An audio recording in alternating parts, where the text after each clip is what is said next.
The black man realized the white man was going to kill him. Peter seized the moment and knocked the white man down.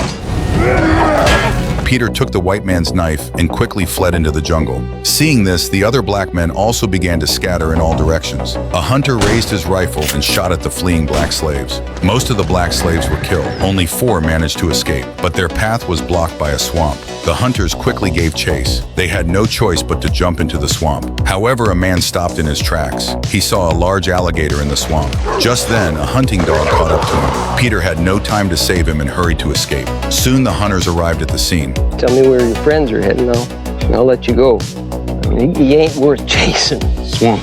Swamps everywhere. Had an idea to get to Lincoln's army. Believing the hunter's words, the man revealed Peter's whereabouts. The hunter kept his promise and let him go. But the next second...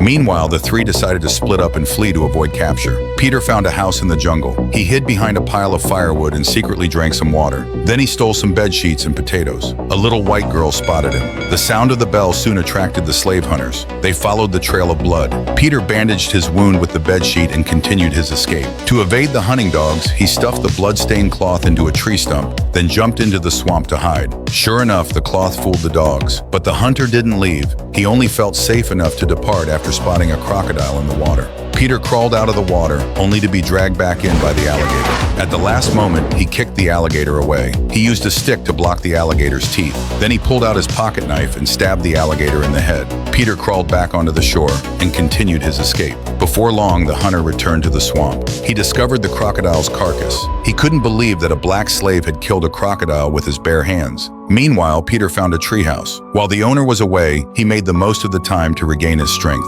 After eating and drinking his fill, he continued his escape. He hadn't gone far when he found a companion. However, the hunting dogs had caught up to them as well. Peter picked an onion and asked his companion to cover up his scent. But his companion didn't believe him and hid somewhere on his own. Before long, the hunting dog ran to a tree and began barking furiously. The hunter looked up and spotted the black man.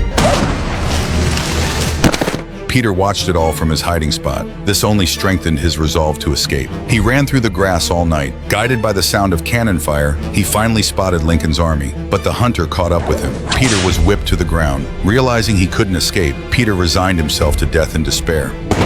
A gunshot rang out and the hunter fell. Lincoln's troops rescued Peter. Peter was taken to the camp to be treated for his injuries, where everyone saw the scars on his body. These scars served as irrefutable evidence of the brutality of slavery. It also led more black slaves to join the resistance. Several months later, Union forces captured the state of East Anna. The region's largest slave owner was executed by firing squad. The black slaves were set free. Amid the cheering crowd, Peter spotted his family.